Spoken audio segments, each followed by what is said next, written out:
And there's no indication as of yet that the US is willing to grant those licenses. And what that means is it hits Huawei's chip manufacturers, namely Taiwan's TSMC, which produces probably over 90% of Huawei's chips. And those chips go into everything from the company's smartphones through to its networking equipment like base stations. So it has the ability to potentially cripple a number of Huawei's critical businesses as well. Now, Guo Ping, the rotating chairman at Huawei, made the company's first comments about this new US rule change, and he tried to put up a brave face when talking about it. Let's listen in to what he had to say.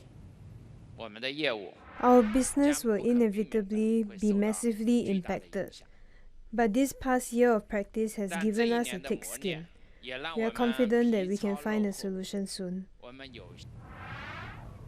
Now, look, I think Huawei's really rocked by this. It took them a few days to come up with a statement and make any comments on it. That's unlike the company now, which has been very forthright in coming forward with statements. On top of that, Guo Ping actually said, we haven't figured it out yet when talking about the potential solutions to this new US ruling. But look, there's a lot at stake here. The consumer business alone, for example, with smartphones, laptops, etc., which rely on these chips, brought in $66 billion worth of revenue last year. Billions more came from its network side too. So there is loads of money on the table here, and even the entity listing alone, that US blacklisting, cost the company $12 billion according to management as well. Now, Mr. Guo also took a swipe at the US, saying that the company is leveraging its technological strength to crush companies outside of its borders. It says that will only undermine the US's technology and the trust in its technology. These are arguments the company has used before. It hasn't seemed to work. The US has continued its campaign against Huawei. But right now, Huawei is really just trying to figure out what this looks like, what its future look like. And right now, I don't think it has